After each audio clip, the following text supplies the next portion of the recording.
hodl does math on capital from real estate reaching Bitcoin. The money gets printed.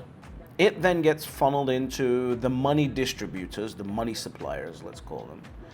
And then the money suppliers go ahead and hand that money out and distribute it around the market.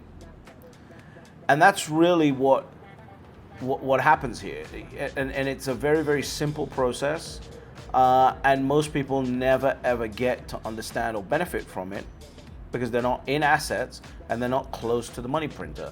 And the reason why this works is that as that money gets funneled into assets, not into the real market, into the real people, inflation stays low. Now we can argue going into the future they might need to increase inflation, so more money will go to people. So we can argue about that on a different video. But right now, that's how the system has been working. The money gets printed, it goes into the money suppliers. The money suppliers funnel it into different assets. Then you create a tax system which incentivizes people to lock that money into assets, like the 1031 exchange in the USA. It incentivizes people to lock their money into real estate and nothing else. So the difference this time is that as Bitcoin becomes more prominent, a higher and higher percentage of that new money, which by the way will come because we live in an inflationary debasement driven system, a higher percentage of that new money will find its way into Bitcoin and not real estate, stocks, bonds, etc., etc. So what does it mean? It means that while these other asset classes will be inflated like normal, their percentage increase that they've seen over the last 30 years, year on year, might decline. So let's say, $10 trillion is printed over the next 2 decades, right? I believe it's going to be much more than that.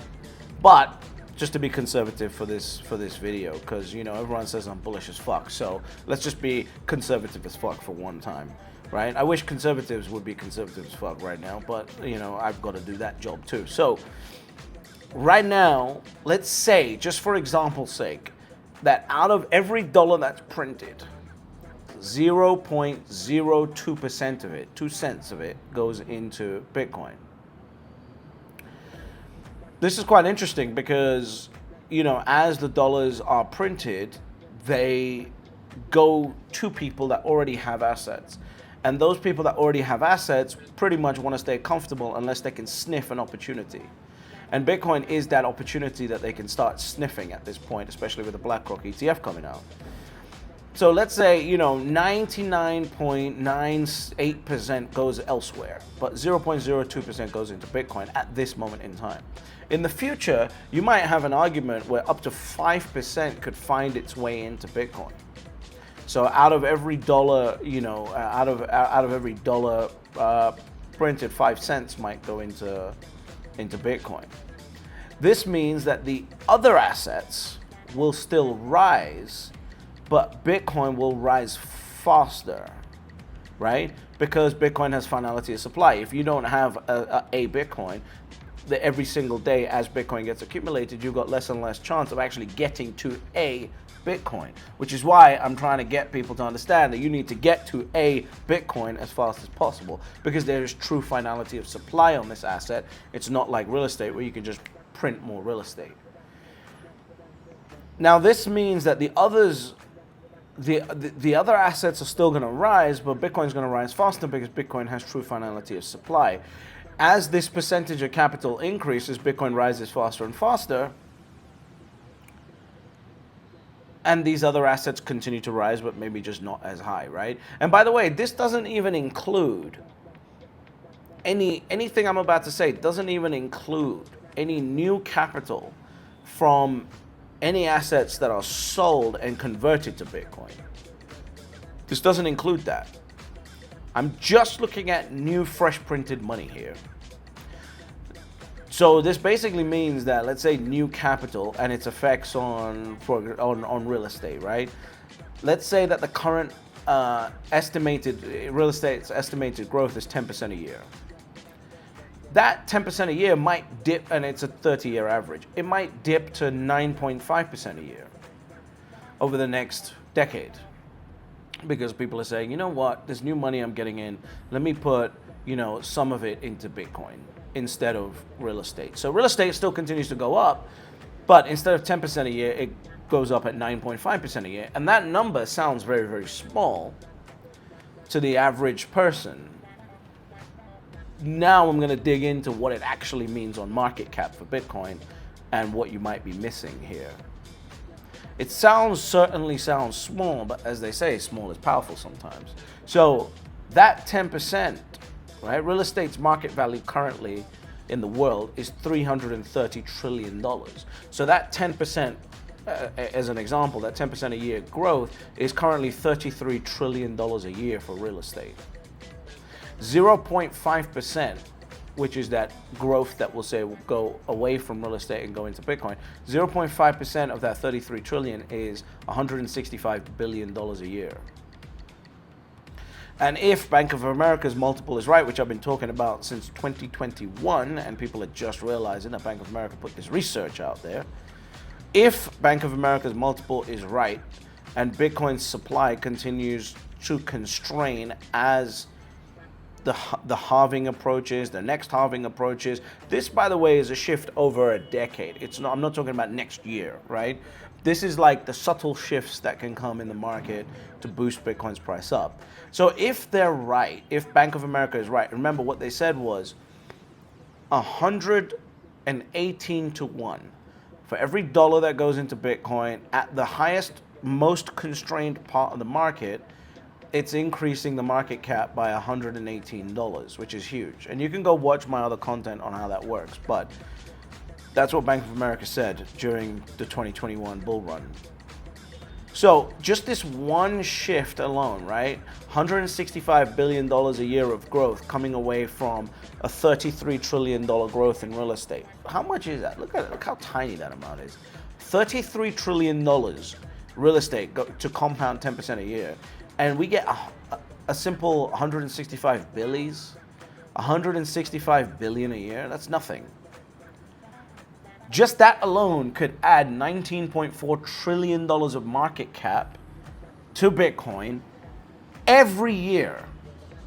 Because we're talking about CAGR now. We're talking about compounded annual growth rate. $19.4 trillion of market cap every year could be added onto Bitcoin just with 0.5% of the growth of real estate going, hey, you know what? All this money's come in. I'm gonna put a little bit into Bitcoin because my BlackRock advisor called me and my BlackRock advisor said I should do this. And when BlackRock calls, I should probably do it because I'm probably gonna make some money because they've probably found a fix somewhere. So, just 0.5%, 165 billion a year. And this is not, again, I want to reiterate, I'm not saying this happens next year. I'm saying this happens as Bitcoin matures as an asset class. And by the way, that $19.4 trillion of market cap every year onto Bitcoin, do you know what that means for price of Bitcoin? That means adding $923,000 of price per Bitcoin every single year, just from 0.5% of real estate's compound annual growth rate shifting to Bitcoin. Think about that. Finality of supply is truly, truly magical, and you've never seen it before. And if you don't think that BlackRock is getting into the market right now to acquire this Bitcoin for it to be the next play where they shift 0.5% of growth from real estate, tiny 0.5%, just 0.5%, sir. Just nothing crazy. Adds $923,000 a year onto the per Bitcoin market price because the market cap goes up by $19.4 trillion. That's assuming that no other capital comes into Bitcoin. That's assuming no single asset is ever sold for Bitcoin. This is just assuming that money printing is going to lead to a CAGR for these assets. It's not including any other value creation, not including any other assets being sold, not including anything. That's $923,000 a year price appreciation onto Bitcoin just from real estate shifting 0.5% of its compound annual growth rate into Bitcoin. And that's real estate's compound annual growth rate today, not in 10 years. So I don't believe that Bitcoin has to collapse the entire world for it to be extremely, extremely successful. I don't believe that by any stretch of the imagination. I don't believe the US has to bend over to China. I don't believe any of that. I don't believe any of that. We could be sitting right here, exactly as we're sitting. I'm sitting here drinking a damn hot cup of tea, and you are sitting here watching this video, and everything could just be this normal, and Bitcoin could be adding $1 million a year of value, because there is so much capital out here. There is so much capital out here.